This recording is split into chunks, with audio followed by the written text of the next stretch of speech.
For my cool tool review and application, I decided to select Gotbrainy.com as an application for students to have a deeper understanding of vocabulary.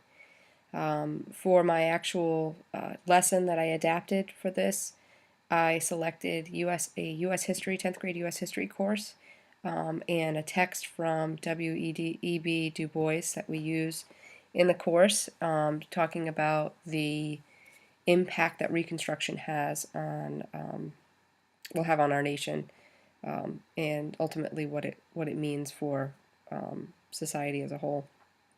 But so this app or website allows students to select vocabulary terms, and it's quite an extensive list of terms that have been pulled from College Board as possible SAT vocabulary.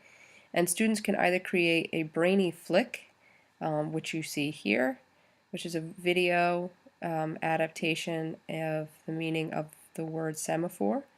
But they can, select multiple terms from the list that they provide here on Gotbrainy.com. So they can either create a movie version that explains the term, or they can create a brainy pick, which I'm going to show you here.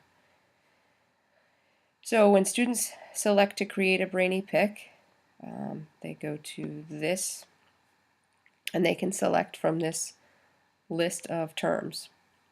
And like I said, they're terms that have been adapted from the SAT or ACT tests. So once they select the term, to the right here, it's not doing it because this is a screencast for some reason, but to the right here, normally a definition pops up of the word. And from it, they can actually link over to dictionary.com to get a deeper understanding or multiple meanings for the word. Then students would upload a picture that they've pulled from the internet that depicts the term, and so they have to really start to critically analyze what the term means and what picture would best represent its meaning. They have to give credit to the source and then provide a sample sentence so that they are using the word correctly. Once they complete these things, they enter their name and their email, and ultimately I'm calling it a virtual vocabulary flashcard, can get entered into a contest where others can vote, other students around the world can vote on the flashcard to show that it best represents the meaning of the word. So here's an example of a brainy pick that I thought was pretty funny for the word Wayne.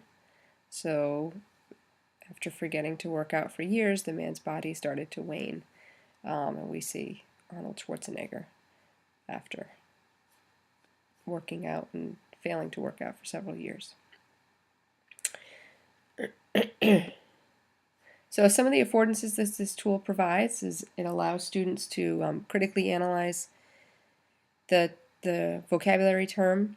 They have to look at it from multiple angles. They have to see whether or not they would want to create a video where they would work with peers to represent the term.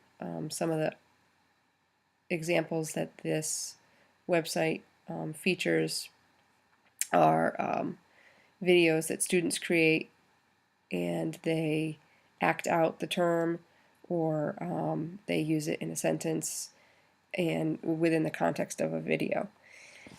So students have to really figure out which one is going to meet their needs and best explain the meaning of the word. And then it allows students to post and promote their creation. So for that collaboration and sharing aspect, they have an authentic audience where they're putting it out for all to see, and they have to collaborate with others and share it with others to get some feedback. One of the negative aspects or limitations of it is that when creating a brainy pick, for example, students are limited to the words that are listed here from this website.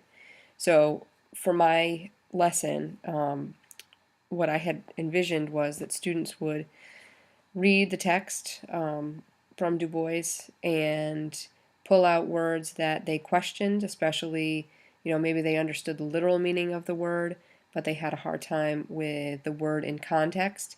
And so, pulling out those words and questioning those words, which kind of goes back to our first reading for this week, which was about reciprocal teaching and reciprocal teaching in the digital context. But in terms of the limitations for this tool, my lesson was that students would use the specific terminology within the excerpt that I selected.